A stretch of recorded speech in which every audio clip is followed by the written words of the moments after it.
Hello बच्चों, welcome to tuition classes. और class 10 क्या हाल चाल? सब ठीक? अरे बोलो, सब ठीक है ना? चलो, कल तक क्या डिस्कस हो गया था हम लोग का? क्रिटिकल एंगल तक पहुंच गए थे। अरे बोलो, भुला गए? बोलो, भूल गए? चलो देखते हैं, एक बार और बता देते हैं। क्रिटिकल एंगल,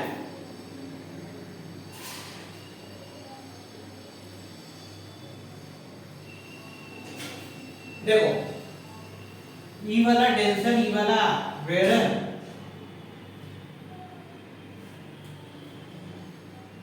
जब लाइट रे कहां से जाएगी? डेंसर से रेयर। जब लाइट रे डेंसर से रेयर जा रही हो तो अपने पाथ से दूर जाएगी कि पाथ में आ जाएगी? बोलो बोलो।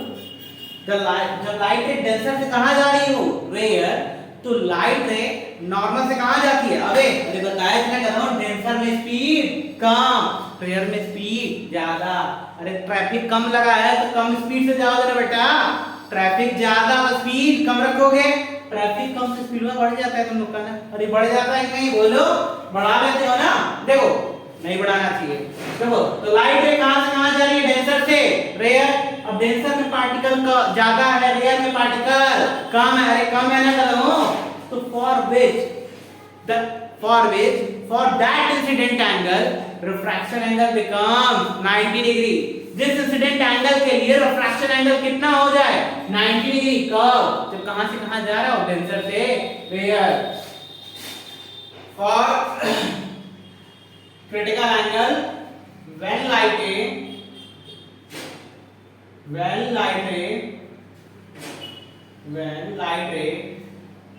passes from denser to rare, when light ray passes from denser to rare, the incidence angle for which refraction angle becomes 90 degree. क्या becomes 90 डिग्री? तो देखो, लाइट रे ये फॉल हुई, खटाक, ये रहा इंसिडेंट एंगल। इसके लिए रिफ्रैक्शन एंगल कितना हो गया? 90 डिग्री। तो इस एंगल को क्या कहेंगे हम लोग? Critical angle. That incidence angle for which refraction angle becomes 90 degree called critical angle. अब 90 डिग्री तो आके इसी के बाउंड्री पे रुक जाएगा। अरे इसके बाउंड्री पे रह जाएगा ना, उसमें नहीं जा पाएगा, लेकिन इसकी बाउंड्री पे रह जाएगा। डेंसर और रेयर के बाउंड्री इंटरफेस पे। ठीक है? अब देखो, हम लोग पढ़े थे स्नेल्स लॉ में म्यू इक्वल टू क्या होता है? sin i by sin r। पढ़े थे नहीं? बोलो, पढ़े थे ना? चल, ये कब के लिए था? जब लाइट रे कहां से कहां जा रही है? Rare to denser. अब हमको कहां से कहां पढ़ना है? Denser to rare. अगर अज्यूम करें ई था म्यू टू 1, यानी refractive index of 2 with respect to 1, हम लोग अगर लिखे म्यू 1 2 तो क्या हो जाएगा? sin r by sin i हो जाएगा। अरे बोलो, हो जाएगा ना? रिवर्सिबिलिटी है। तो mu 1 2 equals to sin r। sin r की वैल्यू कितनी है करो? 90। तो sin 90 अपॉन sin ic हो जाएगा। अरे बोलो, हो जाएगा ना? तो म्यू 1 2 sin 90 की वैल्यू 1 अपॉन sin ic, यानी म्यू इक्वल्स टू क्या आ जाएगा? Equation 1 by sin ic। अरे आएगा करो, बोलो, छाप लो, जल्दी से छापो।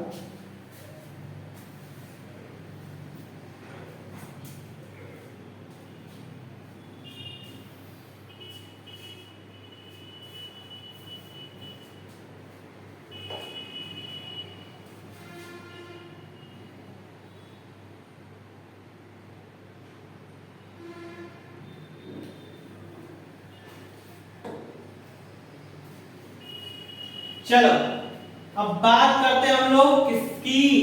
बोलो, किसकी बात करें हम लोग?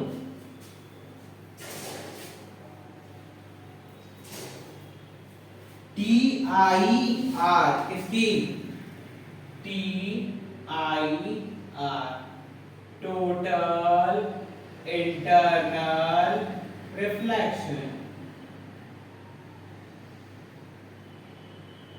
Total internal reflection. ठीक है, देखो लाइट कहां से कहां जा रही थी, करो टेंसर से रेयर, अरे सर जी टेंसर से रेयर। अब देखो इंसिडेंट एंगल मतलब क्रिटिकल एंगल से अगर थोड़ा बढ़ा दे, इंसिडेंट एंगल को किससे बढ़ा दे, क्रिटिकल एंगल से। अरे इंसिडेंट एंगल क्या था, क्रिटिकल एंगल से थोड़ा सा बढ़ा दे, थोड़ी की सा हाई आईसी है, इसकी वैल्यू थोड़ी सी बढ़ा दे। अब देखो आईसी तक तो लाइट कहां रह जा रही थी, उसी सरफेस पे, उसी इंटरफेस पे रह जाती थी लाइट, दूसरे मीडियम में आ कहां पाती थी, उसी इंटरफेस पे रह जाती थी। लेकिन अब incident angle value critical angle से थोड़ा सा बढ़ा दी, अब लाइट रे उस इंटरफेस पे नहीं रहेगी, कहां चली आएगी, दूसरे मीडियम में, ऐसे चले आएगा। इस फिनोमेना को क्या कहेंगे, PIR। when incident angle increases slightly from critical angle से थोड़ा सा लाइट रे को, थोड़ा सा एंगल को क्या कर दो, बढ़ा दो, then light ray doesn't passes to second medium, it comes back in first medium. This phenomena is called PIR. when incident angle increases by critical angle, then light ray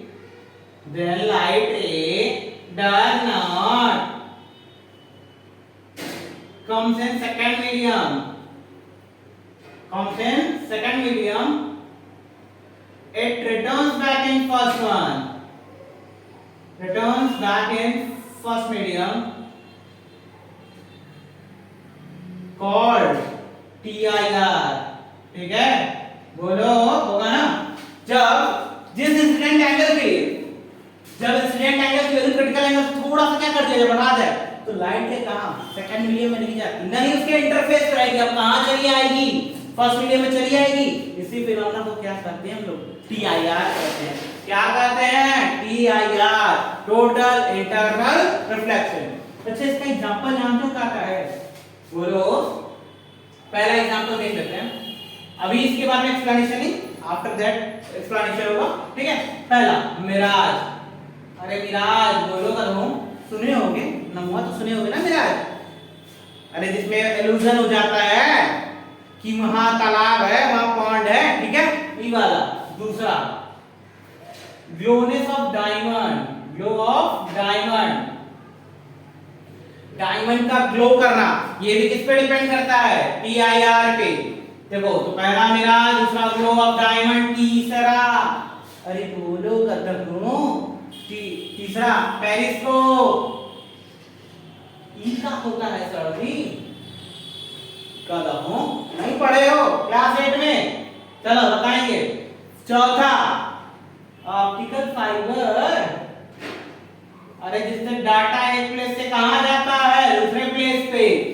ठीक है, तो ऑप्टिकल फाइबर। ठीक, अब देखो कुछ condition हो इसका, PIR होने के लिए कुछ कंडीशंस है। कंडीशन फॉर PIR बोलो होगा। पहला कंडीशन देखो, पहला तो नेसेसरी कंडीशन ये है कि लाइट कहां जाना चाहिए, डेंसर से rare. So first condition is light ray must passes from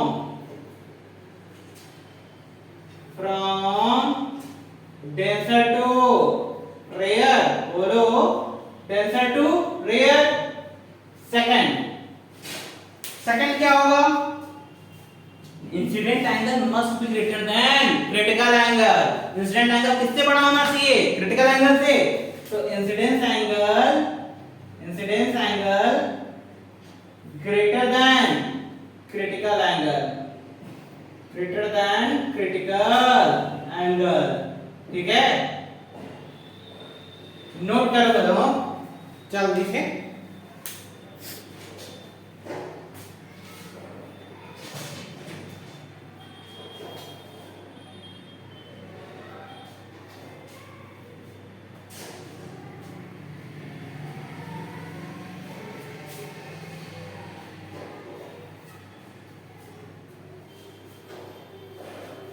चलो ऐसे नोट कर लो, मिलते हैं नेक्स्ट क्लास में।